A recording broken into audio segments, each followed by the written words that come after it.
आज भी वो भटक रहा है पहाड़ों के बीच, जहां इंसानों का नामो निशान नहीं है। एक ऐसा पुरुष जिसकी आंखों में है सिर्फ बदले की आग, जिसके सर से खून बह रहा है और जिसकी जुबान पे है सिर्फ और सिर्फ मौन।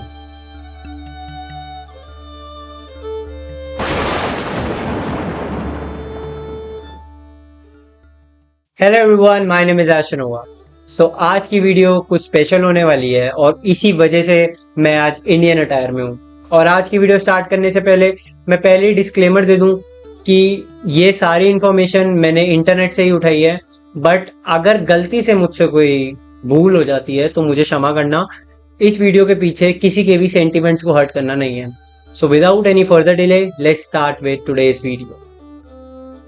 ये कथा पीढ़ियों से सुनाई जा रही है और कहा जाता है कि जब श्री कृष्ण ने अश्वत्थामा को श्राप दिया था, उसके कई सालों बाद वो मिला और वो मिलता है पृथ्वीराज चौहान को। तो इस कहानी की शुरुआत होती है जब एक दिन राजा पृथ्वीराज चौहान युद्ध के बाद एक जंगल से निकल रहे थे।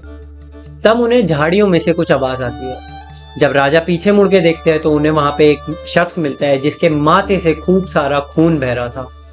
उसकी आंखों में क्रोध था और वो सिर्फ मौन था। राजा पृथ्वीराज चौहान, जो अपनी जड़ी बूटियों के ज्ञान के लिए भी काफी मशहूर थे, उन्होंने सोचा क्यों ना उस इंसान की सहायता करी जाए। बट यहाँ पे राजा को कुछ संदेह हुआ, क्योंकि जब राजा ने उस इंसान की मदद करनी चाहिए तो राजा ने देखा कि उस इंसान को राजा से ज्यादा ज्ञान था, पर तब भी उनके माथे से रक्त बह रहा था। और तब राजा समझ गए थे कि ये कोई आम इंसान नहीं। और उसके बाद राजा ने उनसे पूछा, आप कौन हैं?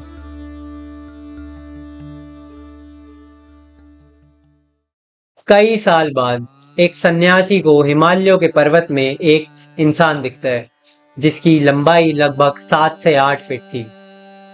सन्यासी ने देखा कि उस इंसान के सर से रक्त बह रहा था और वो चुपचाप मौन में बैठा हुआ था।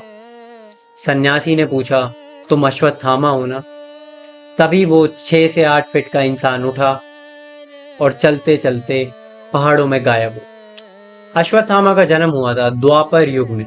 जिस दिन अश्वत्थामा का जन्म हुआ था उस दिन बादल गरज रहे थे, धरती फट रही थी और बारिश बहुत तेज थी। और इसी के बीच जन्मा एक योद्धा जिसके सर पे एक मणि थी। अश्वत्थामा के पिता का नाम द्रोणाचार्य था और उनकी माता का नाम कृति था। बचपन से ही अश्वत्थामा काफी ज्यादा बलशाली था, काफी ज्यादा बहादुर था और काफी ज्यादा चतुर था। बचपन से ही अश्वत्थामा ने काफी गरीबी देखी थी और उसी गरीबी के चलते अश्वत्थामा ने सोच लिया था कि बड़े होकर उसे सबसे बड़ा योद्धा बनना है।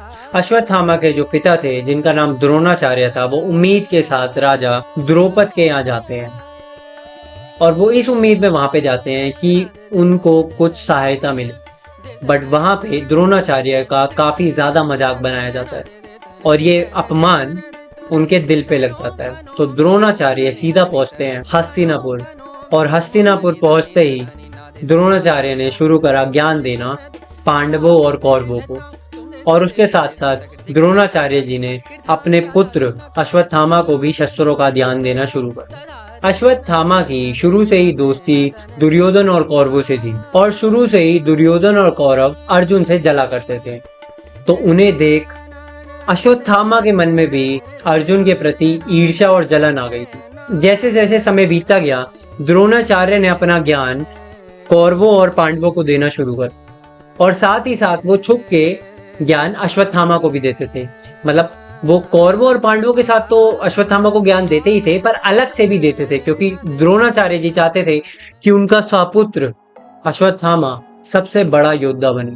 फिर हुआ महाभारत का युद्ध, जहां भाई भाई नहीं रहा, जहां धरती कांप उठी और जहां सिर्फ बदले की आग थी। महाभारत में अश्वत्थामा कौरवों की तरफ से लड़ा, पर एक दिन ऐसा हुआ जिसकी वजह से अश्वत्थामा आज भी हिमालयों में भटक रहा है।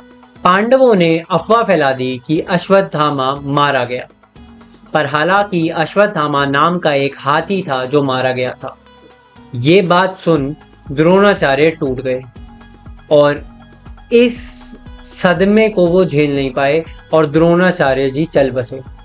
जैसी ये बात अश्वत्थामा को पता चली, अश्वत्थामा टूट गया और अपने पिता को अपने हाथ में मरा हुआ देख उसके सर पर सिर्फ बदले की आग थी और अश्वत्थामा निकल गया सीधा बदला लेने। अश्वत्थामा के सर पे बस एक भूत सवार था, उसे चाहिए थे पांचों पांडवों की मौत और उसके रास्ते में जो जो आता गया वो उसे मौत की घाट उतारता गया। अश्वत्थामा ने तो शिखंडी को भी मार दिया था। शिखंडी वही था जिनकी वजह से भीष्म मरे थे।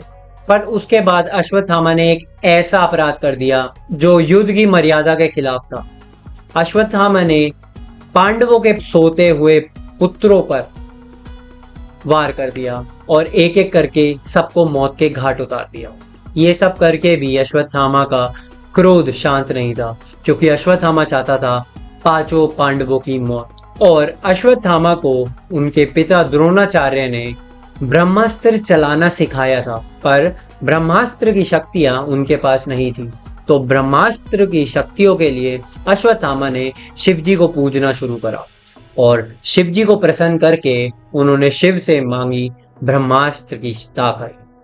जैसे ही अश्वत्थामा के पास ब्रह्मास्त्र की शक्तियां आई, अश्वत्थामा ने सीधा अपना धनुष निकाला और ब्रह्मास्त्र छोड़ दिया पांडवों की ओर। दूसरी तरफ पांडवों की तरफ से अर्जुन ने भी अपना ब्रह्मास्त्र छोड़ा और तभी प्रकट हुए महर्षि व्यास और नारद मुनि, जिन्होंने अश्वत्थामा और अर्जुन दोनों से विनती करी कि अपने अपने ब्रह्मास्त्र वापस लो, वरना पूरी पृथ्वी नाश हो जाएगी, पृथ्वी पे जीवन नहीं बचेगा। हालांकि अर्जुन तो ये मान गया, पर अश्वत्थामा नहीं मान पाया, क्योंकि अश्वत्थामा को ब्रह्मास्त्र वापस लेना आता ही नहीं था। जैसा कि मैंने आपको बताया कि अश्वत्थामा को ब्रह्मास्त्र वापस लेना नहीं आता था, तो अश्वत्थामा ने उस ब्रह्मास्त्र की दिशा बदल ली और इस बार उस ब्रह्मास्त्र की दिशा थी उत्तरा के पल रहे गर्भ में बच्चे पर, जो पांडवों की आखिरी निशानी थी। और एक ही क्षण में पांडवों की आखिरी निशानी खत्म हो।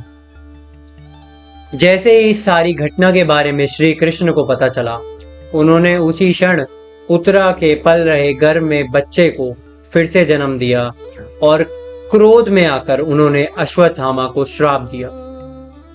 श्री कृष्ण ने कहा, तू जिसने सोते हुए बच्चे पर हमला करा, आज जन्मे बच्चे को मिटाया, तू मृत्यु के योग्य नहीं है, तू तड़पेगा, पशु पक्षी तुझसे डरेंगे, मनुष्य तुझे कभी नहीं अपनाएंगे और तू यूं ही भटकता रहेगा, ना तुझे शांति मिलेगी ना तुझे मृत्यु। और उसके बाद श्री कृष्ण ने अश्वत्थामा के सर से वो दिव्य मणि निकाल ली। वो दिन है और आज का दिन है, अश्वत्थामा के सर से आज तक रक्त बह रहा है। अश्वत्थामा चला गया, समय आगे बढ़ गया और कहा जाता है कि वो आज भी हिमालय के पर्वतों में भटक रहा है। वो भटक रहा है और वो बस एक आस में बैठा है कि विष्णु का अगला अवतार, कल्कि अवतार आएगा और अश्वत्थामा उससे लड़ेगा और उससे लड़ने के बाद ही मिलेगी अश्वत्थामा को मुक्ति। तो ये थी कहानी अश्वत्थामा की। अगर ऐसी चीज़ें आप और जानना चाहते हैं तो मुझे कमेंट बॉक्स में बता देना। Thank you so much for watching this video. Till then, thank you, good bye.